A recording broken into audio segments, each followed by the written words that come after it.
This is Scott Craig, Public Policy Advisor for KLMP, with your weekly legislative update from the South Dakota Capitol in Pierre. I'm joined once again by Dale Barcher, the Executive Director of the Family Heritage Alliance, who can give you better than anybody else, in my opinion, an overview of what is happening for faith, family, and freedom right here in your state. Dale.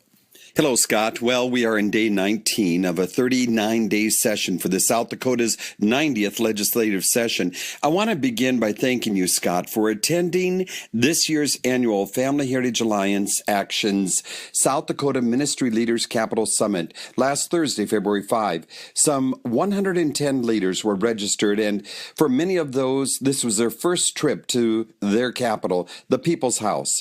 It was inspiring to hear from our keynote speaker, Josh Duggar, the Executive Director of the Washington, D.C.-based Family Research Council Action. Not only is Josh a celebrity on the cable reality show 19 and Counting, but he proved himself more than capable of discussing public policy from a Christian worldview with our South Dakota leaders.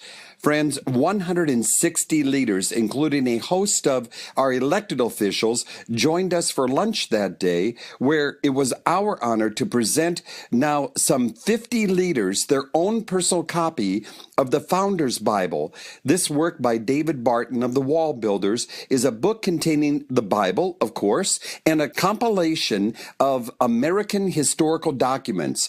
It is an amazing thing to say, as I stood before our leaders, that only in South Dakota can we say that every one of our constitutional office holders are committed to a biblical Christian worldview. Handing our governor a Founders Bible and then seeing him hold it high in front of 110 cheering leaders was a thrilling moment indeed.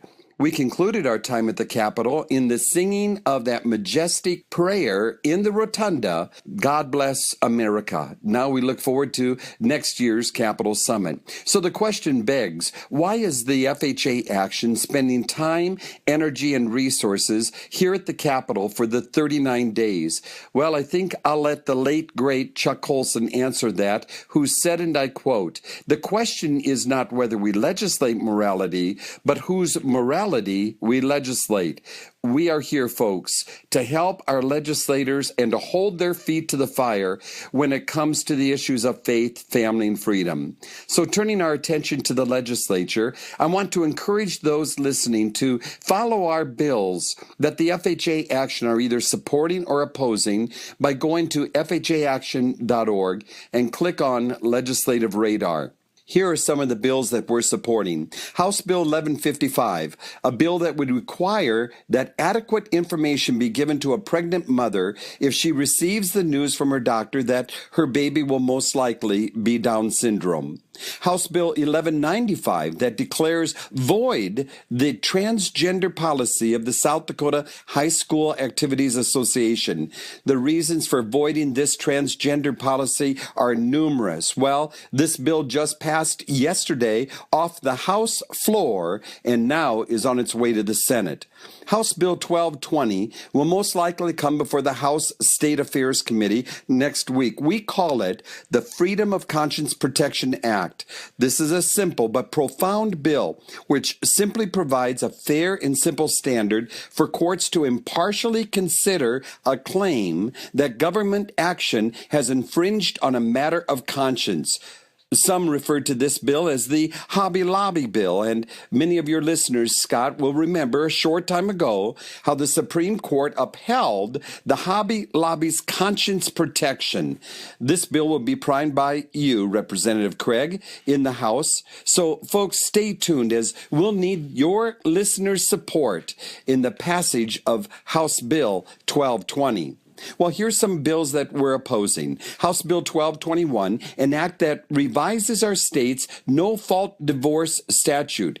It removes the right of one spouse to challenge a no-fault divorce request. South Dakota, along with Mississippi, are the only two states in the union to have this kind of protection for spouses in law. Please help us encourage our legislature to vote no on House Bill 1221. 2021. Well, Scott, we're opposing these gambling bills as well. These bills that will most likely be before committee next week. They are Senate Bill 57, which will add 3 games to the licensed casinos in Deadwood and on the reservations, thus expanding their gaming enticement to those 21 years of age and older. Then there's Senate Bill 139, which will increase the number of video lottery machines from 10 to 15 per licensed establishment.